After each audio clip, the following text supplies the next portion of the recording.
Greetings, this is Stan, and here's an interesting idea. It's this. It is the test of a good religion whether you can joke about it. Okay, once again, here we go. It's the test of a good religion whether you can joke about it. And the gentleman who put that thought, that idea together, is G.K. Chesterton. Have you ever heard of him? Well, today I'd like to talk a little bit about that interesting idea, invite you to come forward with your interesting idea, and perhaps just give you an example of what that might be like and what you might find that could help us all be more interesting. Interesting Ideas. The program begins right now.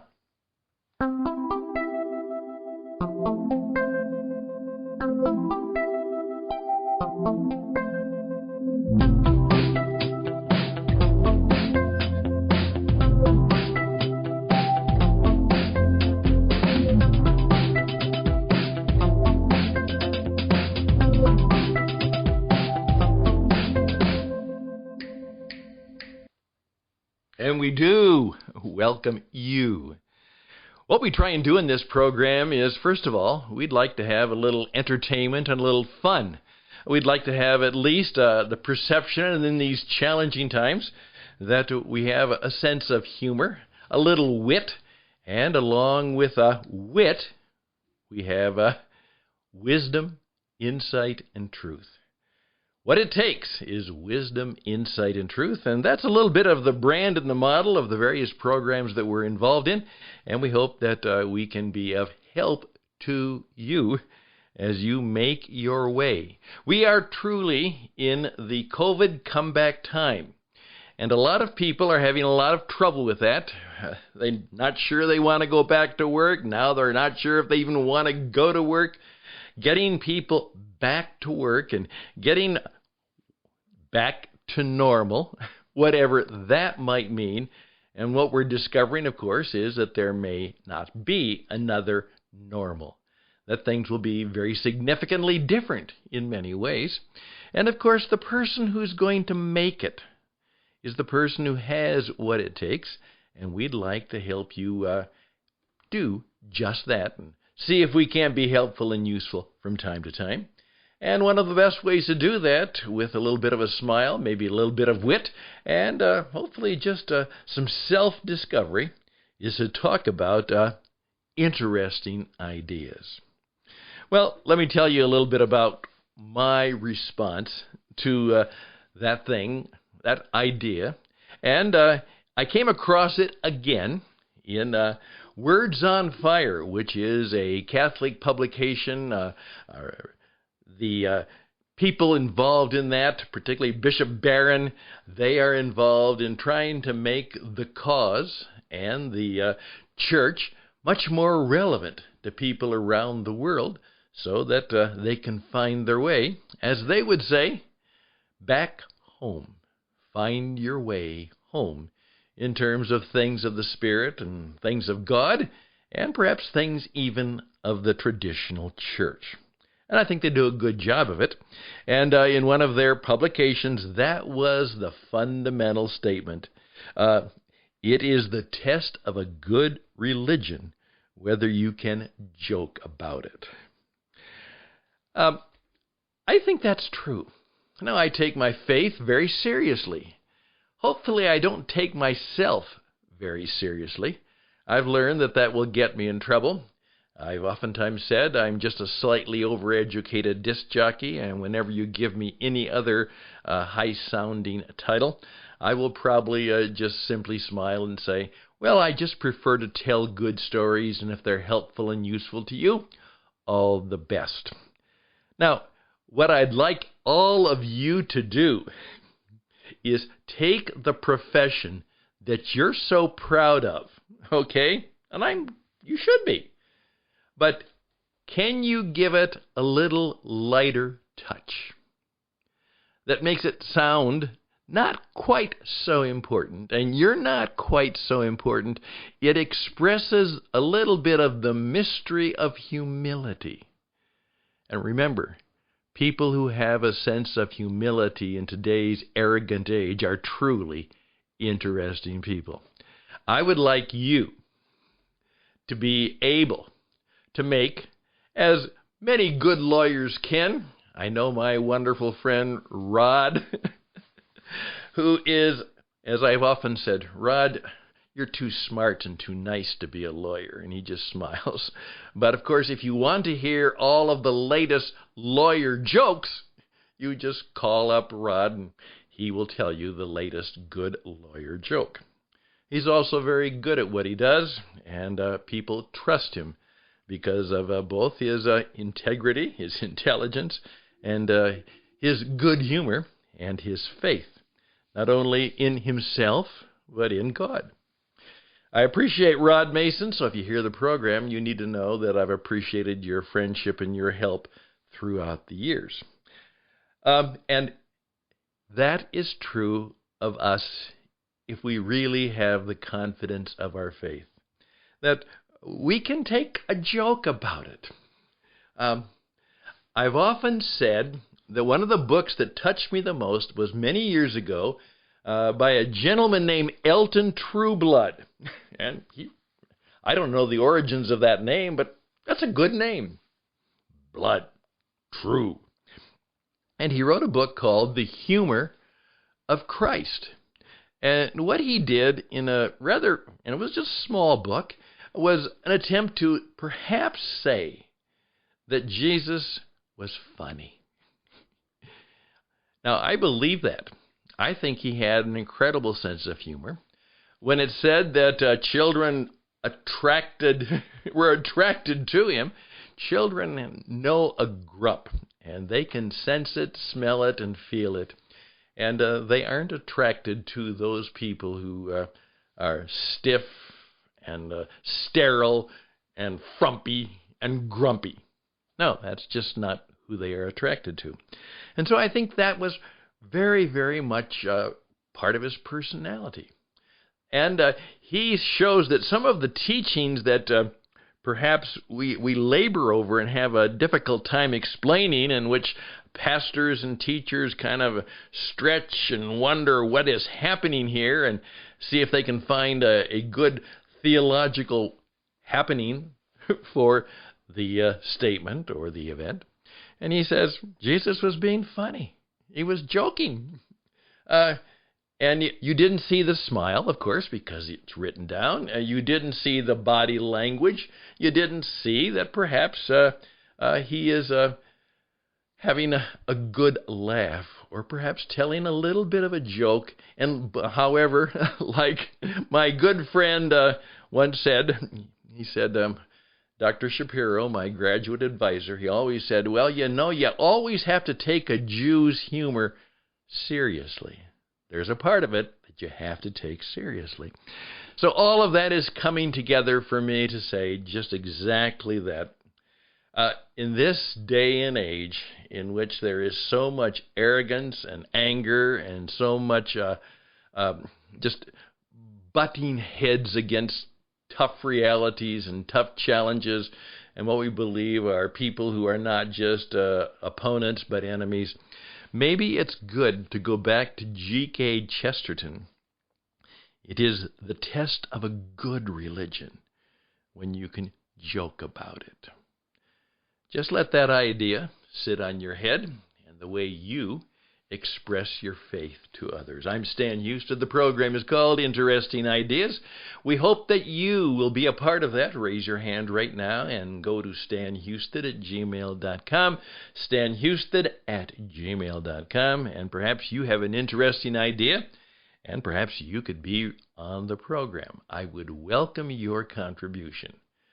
Now, an interesting idea doesn't necessarily have to be one that has proven itself to be right. It's just an idea that is good enough for a conversation that can help us go and grow and perhaps come to some wisdom, insight, and truth.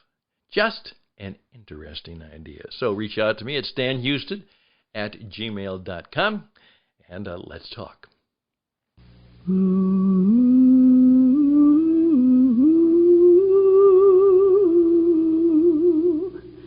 'Tis a gift to be simple, 'tis a gift to be free. Thank you. And I hope that was a little, as I say, 10 minutes of clarity. I've oftentimes said that what you, in whatever business you're in, when you take some time perhaps to get more business or perhaps interest a person in your goods and services, just simply say, could you give me 10 minutes for a little clarity about your life, your business, how I might be helpful and useful to you. Maybe I can help provide just some clarity about what you need and who you are and where you want to go. Could you give me 10 minutes and see if we can do that? Well, that was my attempt at 10 minutes of clarity. I would really appreciate, as I said, that you think about what you could do right now. Now the term, and I will have a little fun, a little joke at this point. That's right, and my good Catholic friends are fine with it. I've often said, and it is serious, that one of the things you need to do if you want to have a comeback and reorganizational strategy is you may have to go back to those old days, and still appropriate, still used, within the tradition where you had to say, Father, forgive me, for I have sinned. One of the best ways to begin a comeback strategy is to say, Father, forgive me, for I have sinned. Now, sin does not mean you went out and did something bad, though most of us do that every once in a while, and most of us have done that at some time, and we know it. What it really means in greater perspective is, I missed the mark. I blew it. I did a dummy. I didn't do what I thought I should do. As I have often said and will say in my program next week is, in effect, you've got to be a Vulcan from the old Star Trek. And that line, Vulcans don't bluff. And you know, a lot of us are bluffers. And that's not necessarily good. We bluff. We don't tell the full truth. Now that may be, in some cases, missing the mark. So, forgive me, for I've missed the mark. Now, once we do that, once we acknowledge that we missed, then we can begin to describe what it might mean to make the mark, to not miss, to be successful in achieving the things that we want to do. And so I would really encourage you, and we would be glad to help you. We have a number of programs and coaching experiences that we custom to you and your organization. That's what the Creator Enterprise University is all about. A one-on-one, a one for you and your group, custom class course experience to help you deal with a very, very specific situation, problem, future action that can help you, as we say, make your mark. Be somebody to be reckoned with in the world marketplace today. We want to help you do that. So perhaps that can be something we can help you with. By the way, I also just want to share something that really caught my attention. As we are working with a whole series of podcasts about the Western way of life and about all the things that go into that. In just a few minutes, we're going to record a very successful and funny and very interesting, you'll learn a lot podcast, and it's called With a Smile, The Marshal and the Madam. Stories and legends and mysteries and perhaps the truth about what it was like to live in frontier days in America. And everything from the food to the firearms to the failures to all of the frauds and phonies and to all of the heroes and heroics. And that will begin, and it's always something. As I tell my friends when we produce that, I have to make sure my microphone is down when I'm not talking, because both Sherry and Marshall, that's his name, they're so clever and so funny that I start laughing and I probably break up the show, so I make sure my mic is down. And we're doing that, and we also have a program on Route 66. We're going to have a program on old cars, and a number of those things are happening. But as a result of that, I've gotten involved. I get the subscription to the Henry Firearms Company. Now, you may have seen they are one of the American firearms companies that has said that they're not in the business of teaching people how necessarily to shoot people. They are in the business of helping people. Here's an interesting idea. To protect and provide. Protect and provide. That's the use of the firearm. Now, what they have done is they have always found an interesting story that they can use to tell us a little bit about what they do. And here's one that caught me. All of us, perhaps those of us primarily in America, know that, like at the Memorial Day, one of the most historic pictures of the tragedies and triumphs of war is the picture of the United States Marine Corps lifting the flag at Iwo Jima. Now, do you know that was a slaughter? All three Marine divisions that fought in that 6-week battle, at the end of it, they were decimated. 7,000 dead, 19,000 injured, malnutrition. They were just gone. There were survivors, of course, but it was devastating. It was bloody. And the picture of the Marines raising that flag has become an icon. However, here's the story.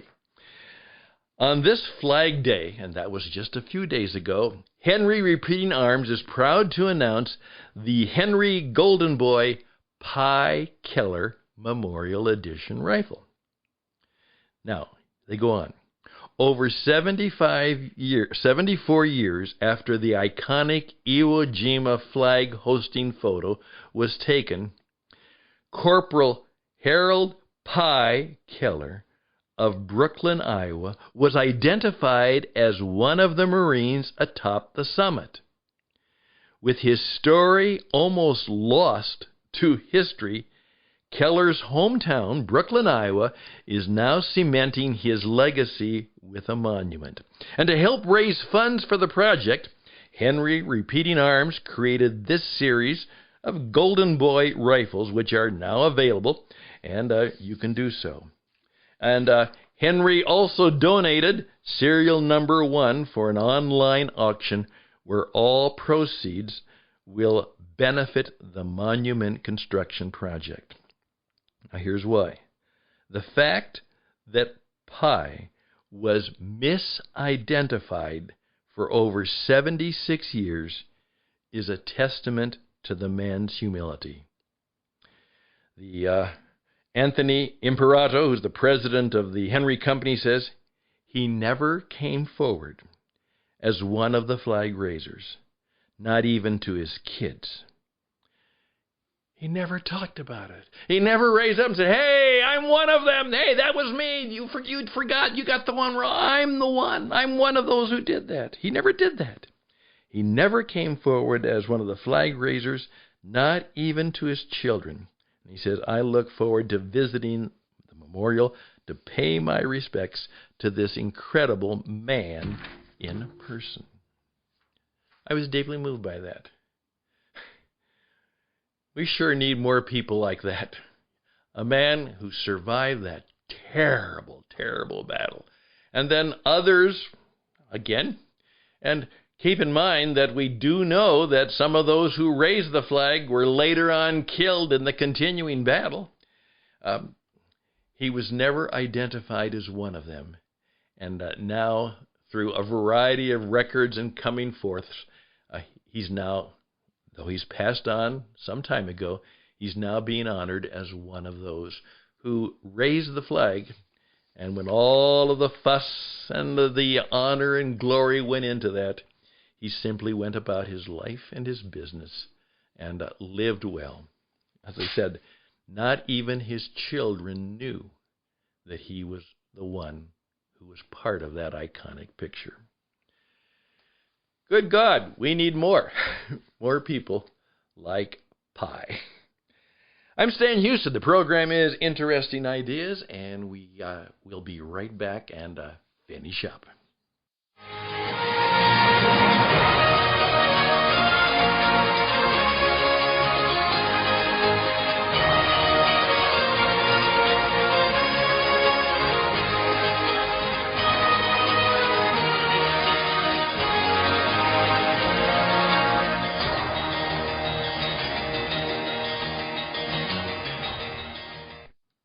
Well, there we go. 20 minutes.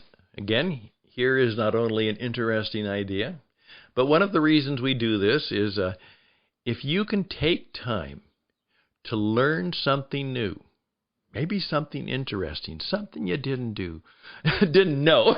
Of course you didn't do it, you didn't know it. Hey, that's good for you.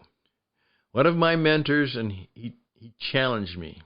He said, Stan, if you will truly agree to take 20 minutes out of every day for the rest of your life just to learn something about a subject or a topic or something important to you, take 20 minutes every day.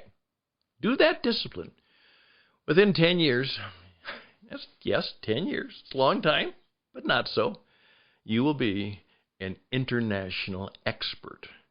Now, people might not know it. They might not appreciate it, and it might not be recognized, but you will be an international expert in that field, in that arena, in that area. And so that is one of my challenges for you today. And particularly for those of you who are graduating or helping graduates, help them to learn the value of taking time every day, 20, 30 minutes every day, just to learn. Doesn't mean you go to school. Doesn't mean you are seeking a degree or a certificate. You just know that it's important to press on and keep on learning. Please reach out to me. I would love to be helpful to you, and I'd love to have you on the program. Again, stanhouston@gmail.com, stanhouston@gmail.com. And as I say, always close with a benediction. So all the best and blessings to you. If you're along with me in the southwest of America, let's take the heat, care for one another, watch out for one another, and this too will pass. Best and blessings, and bye till next time.